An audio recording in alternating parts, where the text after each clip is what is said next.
Hello बच्चों, स्वागत है आप सभी का जेल मैथ्स क्लासेस में। और आज हम एक बार फिर से लेकर आए हैं बहुत ही महत्वपूर्ण प्रश्नों की श्रृंखला, और जो कि आपके एग्ज़ाम के लिए 27 फरवरी का जो आपको पेपर है उसके लिए बहुत ही ज़्यादा इम्पोर्टेंट होने वाली है। तो चलिए देखते हैं आज का पहला प्रश्न। तो निम्नांकित समीकरणों के युग्म को हल कीजिए, ये हमारा प्रश्न है। यहाँ पर आपको दो समीकरणें दिखाई दे रही हैं, इनको हमें हल करके x और y का मान ज्ञात करना है। तो चलिए इसको हम हल करते हैं। तो पहली समीकरण हमें दे रखी है ये 2ax minus B Y plus a plus 4b equal to 0। ये हमारी पहली समीकरण है। तो इसको हम थोड़ा सा देखिए, ये x और y हैं, यहाँ पर दे रखे हैं ax माइनस बी वाई दो के साथ आगे। और तो ये वाली संख्या हमारी अचर है, जिसमें x और y नहीं होता है, वो अचर होती है। तो इसको हम दूसरी साइड में लेकर जाएंगे। यहाँ से हम 2 को भी अंदर भेज देते हैं। तो 2ax माइनस 2by बराबर, और ये a प्लस 4 भी हम दूसरी साइड लेके जाएंगे।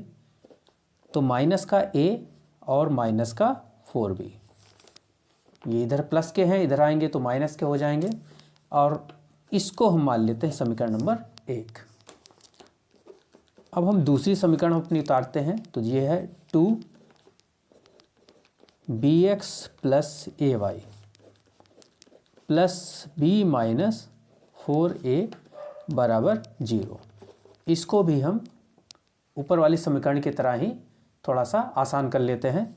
तो 2 को हम अंदर भेजेंगे तो 2bx प्लस 2ay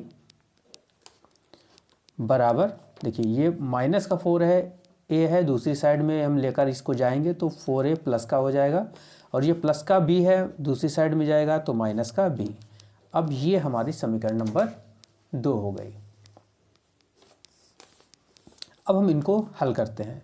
तो देखिए, हम इसको विलोपन विधि से हल करेंगे तो हमें इनके गुणांक बराबर करने होंगे। तो गुणांक कैसे बराबर होंगे? देखिए, यहाँ पर y के गुणांक बराबर करेंगे। तो y में ऊपर वाली समीकरण में गुणांक है y का 2b, और नीचे वाली समीकरण में है 2a। तो अगर हम इसमें एक a से गुणा कर दें तो यहाँ 2ab हो जाएगा, और समीकरण 2 को हम b से गुणा करेंगे तो यहाँ पर भी 2ab हो जाएगा। तो देखिए, हम यहाँ पर लिखते हैं समीकरण 1 में a से गुणा करने पर, तो ये समीकरण 1 है। तो यहाँ a से गुणा करेंगे तो यहाँ हो जाएगा 2, a की a से गुणा हो जाएगी 2a स्क्वायर x माइनस 2, यहाँ पर देखिए a से गुणा करेंगे तो 2aby बराबर, यहाँ पर a से गुणा करेंगे तो a और a के गुणा a स्क्वायर माइनस 4b में a से गुणा करेंगे तो 4ab। इसको हम मान लेते हैं समीकरण नंबर 3। अब यहाँ लिखते हैं समीकरण 2 में, देखिए ये हमारी समीकरण 2 है, और y के गुणांक बराबर करने के लिए यहाँ 2a तो है ही, इसमें हमें b से गुणा करनी पड़ेगी। तो यहाँ पर भी 2ab हो जाएगा में b से गुणा करने पर।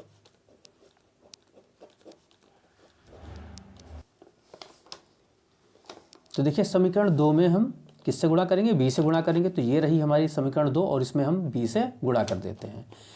तो यहाँ पर 2bx है, और इसमें हम एक b से गुणा करेंगे तो ये 2b स्क्वायर x हो जाएगा हमारा।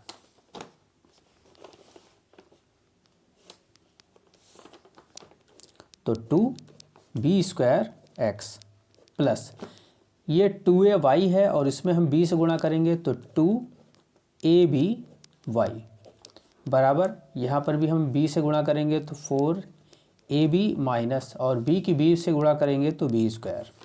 तो ये हो गई हमारी समीकरण नंबर 4। तो समीकरण 3 और 4 में देखिए y के गुणांक हमारे बराबर हो चुके हैं। यहाँ पर y का गुणांक 2ab, यहाँ पर 2ab, यह माइनस का 2ab, यह प्लस का 2ab। तो हम क्या करेंगे? इनको जोड़ेंगे। तो यहाँ पर लिखते हैं समीकरण 3 और 4 को जोड़ने पर। तो शॉर्टकट में लिख दिया समीकरण 3 प्लस समीकरण 4। तो समीकरण 3 उतार लेते हैं, तो 2a² x minus 2ab y बराबर माइनस का a² माइनस 4ab, और इसी के नीचे हम समीकरण 4 उतारते हैं। तो समीकरण 4 ये रही, 2b² x plus 2ab y बराबर 4ab माइनस b²। तो देखिए प्लस और माइनस की समान संख्याएं कैंसिल हो जाती हैं, तो ये 2aby प्लस का और माइनस 2aby कैंसिल। यहाँ से देखिए हमें कॉमन मिल रहा है 2x, तो 2x हम कॉमन ले लेते हैं, तो अंदर हमारा बचेगा a² प्लस b² बराबर, यहाँ पर देखिए प्लस माइनस की समान संख्याएं कैंसिल, तो 4ab प्लस का माइनस 4ab कैंसिल, और यहाँ माइनस a² माइनस b², तो माइनस कॉमन ले लेते हैं, तो a² प्लस b² हमारा बचेगा। तो a² प्लस b² से a² प्लस b² एक बार में हमारा कैंसिल हो जाएगा, तो x बराबर आएगा माइनस 1/2। तो अब हम ये x का मान किसी भी समीकरण में रखकर y का मान भी निकाल लेंगे। तो इसको हम रख देते हैं पुट इन इक्वेशन 4 में ही डाल देते हैं। ये इक्वेशन हमारी 4 है, तो 2b² और x की यहाँ पर हम ये मान रखते हैं माइनस का 1/2 और प्लस 2aby और बराबर में 4ab माइनस b²। तो ये 2 से 2 हमारा कैंसिल, तो माइनस का b² एक कम b² प्लस 2aby बराबर 4ab माइनस b²। देखिए माइनस b² से माइनस b² हमारा कैंसिल हो जाएगा। जब बराबर के दोनों ओर संख्याएं एक ही चिन्ह की हों तो कैंसिल हो जाती हैं। तो अब यहाँ पर हमें क्या निकालना है, हमें y निकालना है, तो y बराबर 4ab और ये इसके साथ जो 2ab है y के साथ ये बटे में आएगा, तो 2ab, तो ab से ab हमारा कैंसिल, 2 दूनी 4, तो y बराबर कितना आया, 2 आया। तो हमारा आंसर आ गया। तो यहाँ लिखेंगे इसलिए x बराबर माइनस 1/2 और y बराबर 2। तो ये हमारे आंसर हो गए। देखिए क्वेश्चन नंबर 2 क्या है कि एक त्रिभुज ABC में कोण C बराबर 3 कोण B बराबर 2 ब्रैकेट कोण A प्लस कोण B है। त्रिभुज के तीनों कोण ज्ञात कीजिए। यहाँ पर हमें त्रिभुज के तीनों कोण अलग अलग ज्ञात करने हैं। तो चलिए इसको भी हल करते हैं। तो यहाँ लिखते हैं हम जानते हैं कि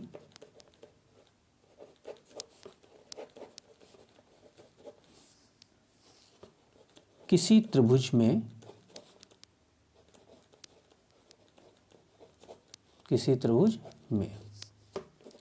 कोण A प्लस कोण B प्लस कोण C बराबर 180 डिग्री। तो हमें यह पता ही है कि त्रिभुज के तीनों अंतः कोणों का योग 180 डिग्री होता है। तो वही हमने यहाँ लिख दिया, कोण A प्लस कोण B प्लस कोण C बराबर 180 डिग्री। अब देखिए हम यहाँ से कोण B और कोण C निकाल लेते हैं। यहाँ से हिंट सब ले सकते हैं। ये यहाँ पर है कोण A प्लस कोण B, सवाल में ही देखिए। तो हम भी यहाँ से कोण A प्लस कोण B निकालते हैं। कोण A प्लस कोण B यानी कि कोण C हम दूसरी साइड में लेकर जाएंगे, तो 180 डिग्री। ये प्लस का कोण C है, इधर आएगा तो माइनस का कोण C हो जाएगा, और इसको हम मान लेते हैं समीकरण नंबर 1। अब हम सवाल में जो हमें दे रखा है वो हम उतारते हैं। तो दिया है कोण C बराबर 3 कोण B बराबर 2 कोण A प्लस कोण B, ये हमें दे रखा है। तो ये फर्स्ट हम मान लेते हैं, ये सेकंड, और इसको हम मान लेते हैं थर्ड। अब तीनों ही हिस्से आपस में बराबर हैं, तो हम कोई से भी 2 ले सकते हैं। तो यहाँ पर लिखते हैं फर्स्ट व थर्ड से। तो हम ये कोण C बराबर 2 कोण A प्लस कोण B लेते हैं। तो कोण C बराबर 2 कोण A प्लस कोण B, अब देखिए कोण C बराबर 2 कोण A प्लस कोण B, तो कोण A प्लस कोण B समीकरण 1 के हिसाब से ये कितना है 180 डिग्री माइनस कोण C है। तो यहाँ पर लिख देते हैं हम 180 डिग्री माइनस कोण C। कहाँ से हमने ये मान डाला, तो ये हमने डाला समीकरण 1 से, तो इस तरह से हमने इसको लिख दिया। तो कोण C बराबर 2 की अंदर गुणा कर देते हैं, तो 2 की 18 180 से करेंगे तो ये 360 डिग्री हो जाएगा, माइनस 2 की कोण C से भी गुणा होगी तो 2 कोण C। अब कोण C ये 2 माइनस में है तो हम इसको एक तरफ कर लेते हैं, तो कोण C और ये वाला माइनस 2 कोण C इधर लाएंगे तो ये प्लस का हो जाएगा, प्लस 2 कोण C और बराबर में ये 360 डिग्री हमारा ऐसे ही लिखा रहेगा। तो 2 कोण C और 1 कोण C हो गए 3 कोण C बराबर 360 डिग्री। तो 3 से हम इसको काट सकते हैं, तो 3 एकम 3, 3 दूनी 6 और 0, तो कोण C का मान हमारा निकल के आ गया 120 डिग्री। तो अब हम फर्स्ट व सेकंड को ले लेते हैं, तो यहाँ पर लिखते हैं फर्स्ट व सेकंड से। तो फर्स्ट और सेकंड हमारा क्या है, कोण C बराबर 3 कोण B, तो कोण C बराबर 3 यहाँ पर हम कोण C का मान 120 डिग्री यहीं पर डाल देते हैं कोण C के जहाँ पर, तो 120 डिग्री बराबर 3 कोण B। तो ये 3 से हम 120 डिग्री को काट सकते हैं, तो 3 चौक 12, यानी कि कोण B हमारा निकल के आ गया 40 डिग्री। अब देखिए कोण C और कोण B के मान हम समीकरण नंबर 1 में डाल देंगे, तो यहाँ से हमें कोण A भी प्राप्त हो जाएगा। तो हम यहाँ लिखते हैं कोण B व कोण C के मान समीकरण 1 में रखने पर, और समीकरण 1 हमारा क्या है, कोण A प्लस कोण B बराबर 180 माइनस कोण C। तो ये हमारा समीकरण 1 है, और कोण B और कोण C के मान हम यहाँ रख देते हैं। तो कोण A हम ऐसे ही लिखेंगे, और कोण B का मान हमने 40 डिग्री निकाला है बराबर 180 डिग्री माइनस कोण C हमारा 120 डिग्री है।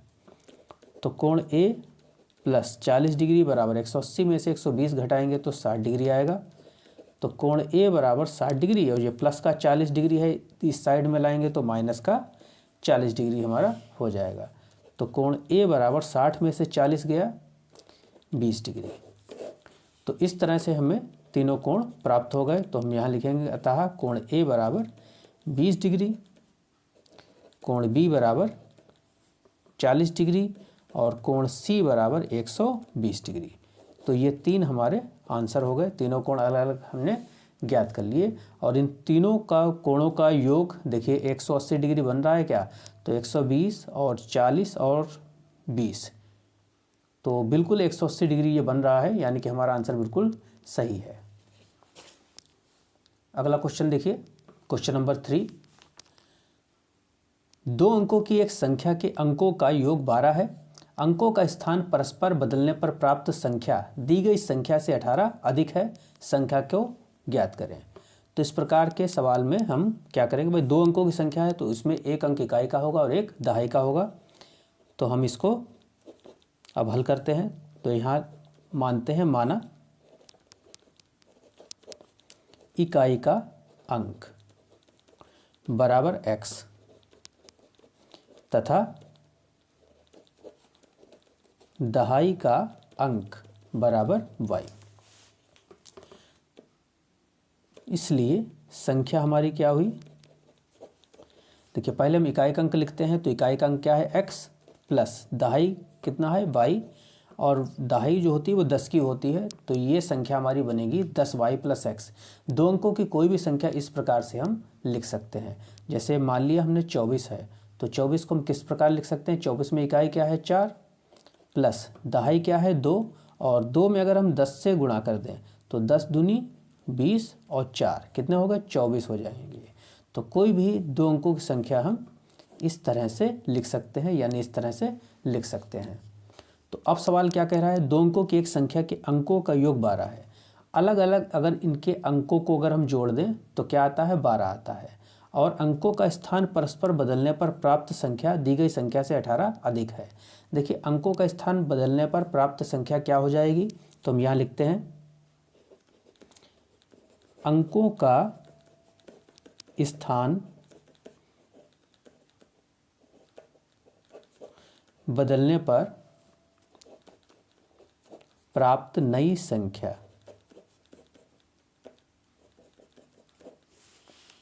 नई संख्या, देखिए ये हमारी संख्या है, यह हमने अंकों का स्थान बदल दिया, यानी y के जहाँ पर x कर दिया, x के यहाँ पर y कर दिया। तो 10 ये x हमारा y के जहाँ पर आ जाएगा और ये y हमारा x के यहाँ पर चला जाएगा y, और ये 10 हमारा वहीं पर रहेगा। तो अंकों का स्थान परस्पर बदलने पर ये संख्या हमारी नई वाली प्राप्त हो गई। अब लिखेंगे प्रश्नानुसार। देखिए 2 अंकों की संख्या है और इसके अंकों का योग 12 है, सवाल कह रहा है। तो अलग अलग इसके अंक x और y अगर हम जोड़ते हैं, योग करते हैं, तो ये 12 बनेंगे। तो इसको हम समीकरण 1 मान लेते हैं। फिर सब प्रश्न में कहा है हमसे कि अंकों का स्थान परस्पर बदलने पर प्राप्त संख्या, यानी कि ये वाली दी गई संख्या से 18 अधिक है, यानी ये वाली संख्या हमारी 18 ज़्यादा है किससे, पहले वाली संख्या से। तो इस वाली संख्या में से बड़ी संख्या हो गई है, ये 18 ज़्यादा है, तो इस वाली संख्या में बड़ी हमेशा बड़े में से छोटा ही घटाया जाता है। तो हम इसमें से अगर पुरानी वाली संख्या घटाते हैं तो हमें 18 प्राप्त होता है। तो यहाँ पर हम लिख सकते हैं तथा 10x + y नई वाली संख्या में से ये पहले वाली संख्या यानी 10y + x घटाने पर कितना मिलेगा, 18 मिलेगा, क्योंकि नई वाली संख्या पुरानी वाली संख्या से 18 अधिक है। तो हमने ये घटा दिया इस प्रकार से। तो अब हम लिख सकते हैं इसको, देखिए 10x प्लस का ये माइनस हमारा अंदर जाएगा, तो 10x + y माइनस का 10y और माइनस प्लस माइनस का x बराबर 18। तो यहाँ से अब देखते हैं 10x में से 1x घटाएंगे तो 9x, और माइनस के 10y में से 1y हम घटाएंगे प्लस का, तो माइनस का 9y बराबर 18। तो यहाँ से हमें 9 कामन दिख रहा है, तो 9 हम कामन ले लेते हैं, तो x - y बराबर 18, और 9 से 2 बार में ये 18 हमारा कैंसिल हो जाएगा। तो x - y बराबर 2, इसको हम मान लेते हैं समीकरण नंबर 2। अब देखिए समीकरण 1 और 2, समीकरण 1 है x + y बराबर 12 और समीकरण 2 है x - y बराबर 2। तो जोड़ने पर समान चिन्ह वाली संख्याएं विपरीत चिन्ह वाली समान संख्याएं कैंसिल हो जाती हैं। तो यहाँ पर देखिए ये प्लस का y है और ये माइनस का y है, तो हम समीकरण 1 और 2 को जोड़ देते हैं। तो 1 + 2 हम करेंगे, यानी समीकरण 1 और 2 को जोड़ेंगे तो देखिए ये प्लस का y और ये माइनस का y कैंसिल हो जाएगा, और x और x कितने x हो जाएंगे, 2x हो जाएंगे। उसी तरह से इधर देखिए ये 12 और ये 2, ये हमारे कितने हो जाएंगे, 12 और 2 14। तो 2 से हम इस 14 को डिवाइड कर सकते हैं, तो 2 × 7 = 14, तो x बराबर कितना आया, 7 आया। और इसको हम पुट कर सकते हैं, पुट इन समीकरण 1 या 2 किसी में भी, तो समीकरण 1 में रख देते हैं। तो समीकरण 1 है हमारी x + y बराबर 12, और यहाँ पर हम x का मान 7 रख देते हैं प्लस y बराबर 12, तो y बराबर हमारा आ गया 12 - 7। तो y बराबर 12 में से 7 घटाएंगे तो हमारे कितना बचा, 5। तो यानी कि हमारी जो संख्या निकल के आएगी वो क्या होगी, तो लिखेंगे अतः संख्या। तो संख्या जो हमने बनाई थी वो क्या बनाई थी, देखिए यहाँ लिखा है 10y + x, तो ये हमारी संख्या है 10y + x, और हम यहाँ पर दोनों के मान डाल देते हैं x और y के, तो 10 गुणा y का मान कितना है 5 और x का मान हमने 7 निकाला था, तो 10 पंजे कितने हो गए 50 और प्लस 7 यानी कि 57। ये हमारा आंसर हो जाएगा। तो देखिए इसके अंकों का योग क्या है, सब प्रश्न में हमें दे रखा था, आंसर चेक हम कर सकते हैं कि 2 अंकों की संख्या के अंकों का योग 12 है। तो यहाँ पर देखिए 7 और 5 को अगर हम जोड़ते हैं तो क्या आएगा 12 आएगा, और संख्या के अंकों का स्थान बदलने पर प्राप्त संख्या दी गई संख्या से 18 अधिक है। तो अगर हम इसके अंकों का स्थान बदल दें, मतलब 7 को आगे कर दें और 7 को हमने आगे कर दिया और 5 को हमने पीछे कर दिया, तो ये 75 हो जाता है। 75 इस 57 से कितना ज़्यादा है, तो हम घटा कर देख लेंगे। 75 में से 57 घटाएंगे तो हमें कितना मिलेगा 18 मिलेगा, यानी कि आंसर हमारा एकदम सही है। क्वेश्चन नंबर 4 देखते हैं हम। एक समीकरण हमें यहाँ दे रखा है x² - 7x + 12 = 0 के मूलों के व्युत्क्रमों का योगफल ज्ञात कीजिए। तो किस तरह से हम इसको हल करेंगे, तो हल करते हैं। देखिए समीकरण है हमारी x² - 7x + 12 = 0। हम मान लेते हैं, माना मूल अल्फ़ा और बीटा है, अल्फ़ा और बीटा है। हमने मान लिया कि इसके मूल अल्फ़ा और बीटा है। तो मूलों का योगफल हमारे पास सूत्र होता है, यानी मूलों का योगफल, मूल अल्फ़ा और बीटा माने हैं, तो मूलों का योगफल यानी अल्फ़ा प्लस बीटा बराबर होता है -x का गुणांक। तो x का गुणांक बटे x² का गुणांक। तो देखिए -x का गुणांक क्या है -7 और x² का गुणांक 1 है, तो माइनस माइनस ये प्लस का 7 हो गया, बटे में 1 लिखा है तो कोई फ़र्क नहीं पड़ता, हम इसको 7 ही लिखेंगे। और अब हम लिखते हैं मूलों का गुणनफल यानी कि अल्फ़ा इंटू बीटा। तो ये फार्मूला होता है अचर पद बटे x² का गुणांक। तो अचर पद देखिए हमें दे रखा है 12, तो हम यहाँ लिखते हैं 12 और x² का गुणांक क्या है, समीकरण में x² का गुणांक है 1, तो यहाँ 1 लिखते हैं, तो ये 12 का 12 ही आया।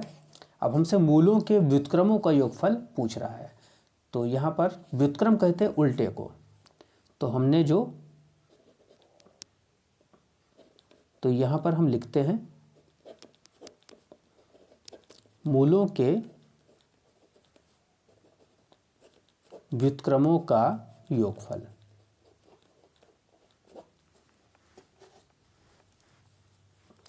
देखिए मूल हमने एक अल्फ़ा माना है और एक बीटा माना है, तो अल्फ़ा का उल्टा, व्युत्क्रम का मतलब होता है उल्टा, तो इसका उल्टा होगा 1/अल्फ़ा, और बीटा का व्युत्क्रम 1/बीटा, इनका योगफल यानी बीच में हम प्लस लगाएंगे। तो ये हमें निकालना है 1/अल्फ़ा प्लस 1/बीटा। तो यहाँ पर हमें एलसीएम दिख रहा है, अल्फ़ा और बीटा हम एलसीएम ले लेते हैं, और बीटा की 1 से गुणा तो बीटा एकम बीटा, प्लस अल्फ़ा की 1 से गुणा तिरछी गुणा तो अल्फ़ा एकम अल्फ़ा। तो देखिए अल्फ़ा प्लस बीटा या बीटा प्लस अल्फ़ा एक ही बात है, जो कि हम ऊपर निकाल चुके हैं। तो अल्फ़ा प्लस बीटा हमने निकाला 7 और अल्फ़ा बीटा हमने निकाला 12, तो यहाँ पर इनका मान रख देते हैं, तो 7/12 ये हमारा आंसर हो जाएगा। अब देखते हैं क्वेश्चन नंबर 5 हमारा क्या है। समांतर श्रेणी का चौथा पद 0 है, सिद्ध कीजिए कि समांतर श्रेणी का 25वां पद 11वें पद का 3 गुना होगा। ये हमें सिद्ध करना है। तो ये समांतर श्रेणी का सवाल है, तो समांतर श्रेणी में चौथा पद क्या है 0 है, तो यहाँ पर हमें दे रखा है, यहाँ पर लिखते हैं हम, दिया है चौथा पद यानी कि A4 बराबर 0 है। तो A4 का फार्मूला क्या होता है, A + 4 - 1D।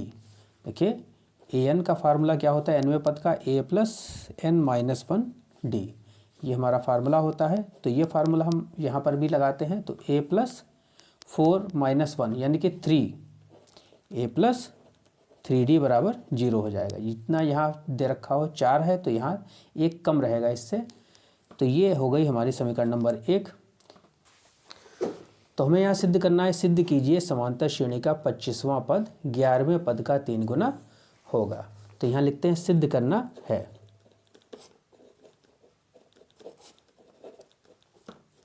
सिद्ध करना है 25वां पद यानी A25 बराबर 11वें पद का 3 गुना। तो 3 गुणा 11वां पद का मतलब A11। तो अब हम यहाँ पर इसको हल करते हैं। तो A25 का मतलब क्या हुआ, A + 24D बराबर 3 गुणा A11 का मतलब A + 10D। तो देखिए A + 24D बराबर 3 की हम अंदर गुणा करते हैं तो 3A + 3 धाम 30D। देखिए समीकरण 1 जो कि हमने ऊपर निकाला है, यहाँ से अगर हम यहाँ पर लिखते हैं समीकरण 1 से A + 3D बराबर क्या था, 0 था। A + 3D बराबर 0। तो यहाँ से हम A का मान निकाल लेते हैं। तो 3D को हम दूसरी साइड में भेजेंगे -3D। अब ये हम यहाँ पर रख देते हैं।